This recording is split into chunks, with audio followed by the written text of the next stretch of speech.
তাহলে ক্ষমা চাইলে টাকা পয়সা বেশি হবে, ক্ষমা চাইলে ব্যবসা বাণিজ্য মার খাবে না, ক্ষমা চাইলে ব্যবসা বাণিজ্যে বরকত হবে।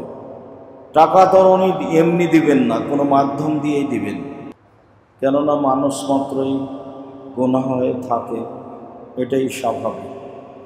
আর গুনাহের কারণে মানুষকে ক্ষমা চাইতে হবে, এইটাই ঠিক।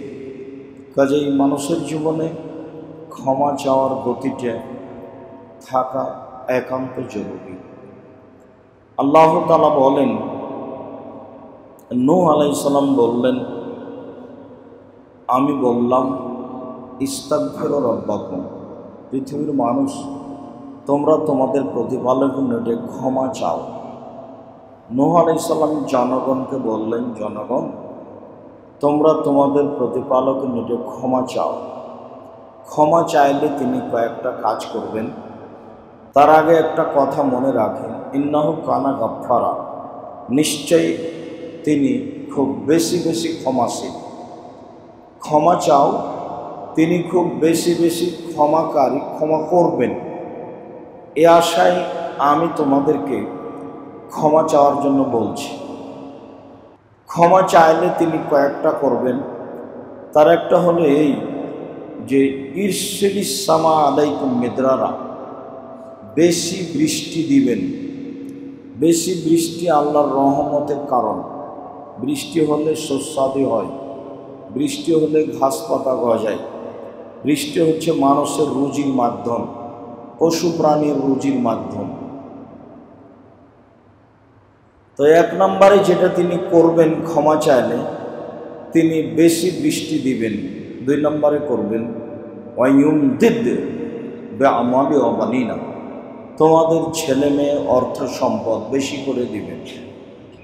তাহলে ক্ষমা চাইলে টাকা পয়সা বেশি হবে, ক্ষমা চাইলে ব্যবসা বাণিজ্য মার খাবে না, ক্ষমা চাইলে ব্যবসা বাণিজ্যে বরকত হবে।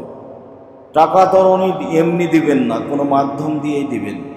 তাহলে ক্ষমা চাইলে ব্যবসা বাণিজ্য নিচের দিকে যাবে না, উপরের দিকে যাবে। দুই নম্বরে যেটা আল্লাহ বললেন, নূহ আলাইহিস সালাম বলছেন, ইউমদিদ বিআমালি ওয়া বানিনা, আল্লাহ তোমাদের জন্য ইউমদিদ লাকুম বিআমালি ওয়া বানিনা, তোমাদের ছেলে মেয়ে টাকা পয়সা বেশি করে দিবেন। ক্ষমা চাইলে দ্বিতীয় যেটা হবে সেটা হলো সম্পদ বেশি হবে। তারপরে আল্লাহ তাআলা বলেন ওয়াজাল লাকুম জান্নাত, ক্ষমা চাইলে আল্লাহ তোমাদের জন্য জান্নাত নির্ধারণ করবেন। ওয়াজাল লাকুম আনহারা, ক্ষমা চাইলে তোমাদের পার্থিব জীবন একেবারে খুব ভালো সুখ স্বাচ্ছন্দ্য জীবন হবে, পানির ঝর্ণা থাকবে ইহকালে ও পরকালে। সুন্দর জীবনের জন্য যা কিছু লাগে সব কিছু ব্যবস্থা করে দেবেন, এ কথা নূহ আলাইহিস সালাম জাতিকে বললেন, যা কোরআন মাজিদে উল্লেখ হয়েছে। সম্মানিত মসজিদের মুসল্লি, কথাটা মাঝে মধ্যে বলা হবে, এখনও বলে রাখছি, কোনো সময়ই কোনো নবী রাসূল সিদ্দিক সালেহ দাবি দেওয়া আগে করেননি, মুক্তি দেন এ কথা বলতে যাননি, বা এইটা দিতে হবে এ কথা বলেননি। আগে স্বীকৃতি দিয়েছেন আমি অপরাধী, অপরাধী বলে স্বীকৃতি দিয়েছেন। দেখেন তো, ইউনূস আলাইহিস সালাম অন্ধকারে তাকে পানিতে ফেলে দেওয়া হলো, পানি আবার সাগর, নদী নয়। নদী হলেও তো একদিক থেকে একদিক যাওয়া যাবে, তো রাতে ফেলে দেওয়া হলো, সাগরে ফেলে দেওয়া হলো। তো একটা হলো রাত অন্ধকার, পানির নিচে এ একটা অন্ধকার, মাছের পেটে এ একটা অন্ধকার।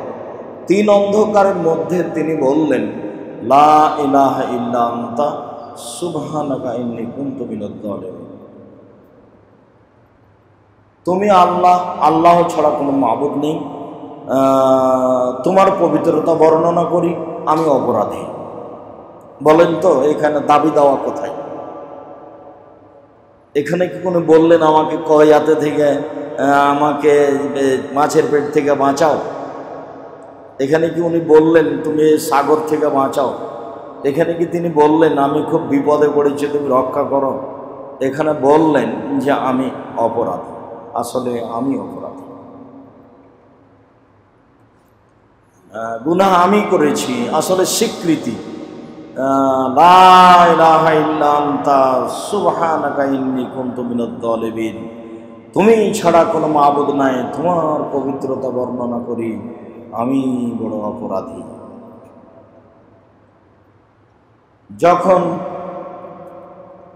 মুসা আলাইহিস সালাম বললেন, তখন তিনি বললেন রব্বি ইন্নী যালামতু নাফসি, আমি আসলে অপরাধ করেছি, আমি বুঝতে পারিনি একটা লোককে এক থাপ্পড় দিয়ে মেরে ফেলেছি, প্রতিপালক আমি অপরাধী। অপরাধটা তিনি আগে স্বীকৃতি দিলেন, তারপরে বলছেন রব্বি ইন্নী যালামতু নাফসি ফাগফিরলি, তুমি আমাকে মাফ করো, আসলে আমার ভুল হয়েছে, আমাকে মাফ করো। ভুলের স্বীকৃতিটা আগে মনে রাখবেন, পাপী যে আমি, আমার স্বীকৃতি তার সামনে আগে পেশ করতে হবে, তারপরে বাকিটুকু পরের কথা। আদম আলাইহিস সালাম এবং হাওয়া দুজন মিলে বলছেন রব্বানা যালামনা আনফুসানা, এখন পর্যন্ত দুজন মিলে বলছেন আমরা অপরাধ করেছি। অপরাধ স্বীকৃতি আগে, আসলে বুঝতে পারিনি, ফল খেতে তো তুমি আমাদেরকে নিষেধই করলে, তো শয়তানের চক্রান্ত করে ভুল হয়ে গেছে। রব্বানা যালামনা আনফুসানা, হে আমাদের প্রতিপালক, আমরা অপরাধ করেছি, আমাদের নিজেদের প্রতি জুলুম অত্যাচার করেছি। রব্বানা যালামনা আনফুসানা, এবার বলছেন ওয়াইন লাম তাগফির লানা ওয়া তারহামনা, এখনো বলছেন না যে ক্ষমা দেন, ক্ষমা করো, বলছেন তুমি যদি ক্ষমা না করো, তুমি যদি দয়া না করো, তুমি যদি ক্ষমা না করো, তুমি যদি দয়া না করো, তাহলে অপরাধীদের অন্তর্ভুক্ত হব, আসলেই আমি অপরাধী। তুমি যদি দয়া না করো, তুমি যদি ক্ষমা না করো, তাহলে আমরা অপরাধীদের অন্তর্ভুক্ত হব। বলছেন না যে ক্ষমা করো, বলছেন তুমি যদি দয়া না করো, তুমি যদি ক্ষমা না করো, তাহলে আমরা দুইজন অপরাধীদের অন্তর্ভুক্ত হব, আসলেই আমরা অপরাধী। এই কথা আদম আলাইহিস সালাম এবং হাওয়া দুইজন একসাথে বললেন। আমি বলছিলাম যে অপরাধ স্বীকৃতি দিচ্ছেন নবীগণ। আইয়ুব আলাইহিস সালাম বলছেন রব্বি মাসসানিয়াদ দুরর ওয়া আনতা আরহামুর রাহিম, প্রতিপালক আসলে আমি ক্ষতিগ্রস্ত, আন্নী মাসসানিয়াদ দুরর, আসলে আমি ক্ষতিগ্রস্ত, ভুল আমারই আছে, আমি ক্ষতিগ্রস্ত। ওয়া আনতা আরহামুর রাহিমিন, আর তুমি বড় দয়াশীল। মুসা আলাইহিস সালাম ওই কথা বললেন রব্বি ইন্নী যালামতু নাফসি ফাগফিরলি, এই কথা বলে কিন্তু তিনি টিকে থাকতে পারলেন না, তিনি বলতে বলতেই এলাকা ছেড়ে চলে গেলেন।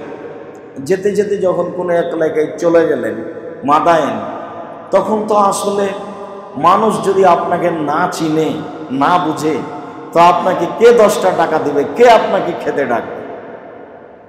হোটেলে খেলে টাকা লাগবে, আর না হলে মানুষের পরিচিতি থাকতে হবে, কোনো একটা পথঘাট থাকতে হবে।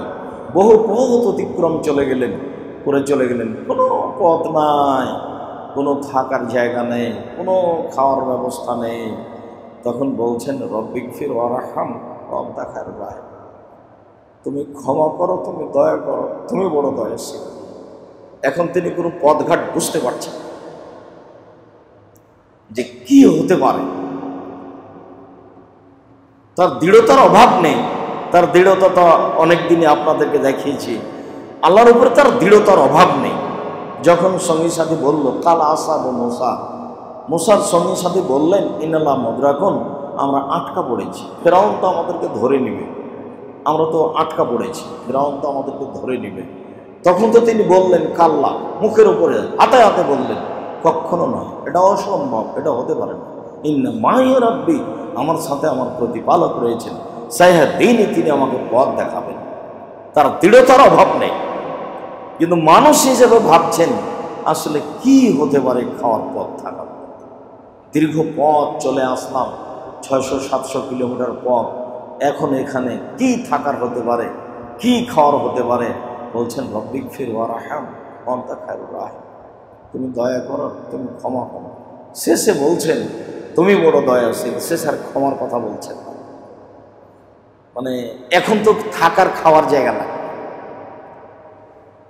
রব্বিগফির ওয়ারহাম আনতা খায়রুর রাহিম, তুমি ক্ষমা করো, তুমি দয়া করো, তুমি বড় দয়াশীল। তখন তার বলছেন না যে তুমি বড় ক্ষমাশীল, তখন বলছেন তুমি বড় দয়াশীল। আসলে এখন দয়ার প্রয়োজন। কেউ যদি এসে একটু বলতো যে আমি আপনার জন্য একটু খাওয়ার ব্যবস্থা করতে চাই, আপনার জন্য একটু থাকার ব্যবস্থা করতে চাই, তাহলে মুসা আলাইহিস সালাম বুঝতে পারতেন যে আল্লাহ আমার প্রতি দয়া করেছেন। কোনো পথঘাট বুঝতে পারছেন না কি হতে পারে। তারপর বাকি কথা যা বিভিন্ন দিন শুনেছেন। সম্মানিত মসজিদের মুসল্লি,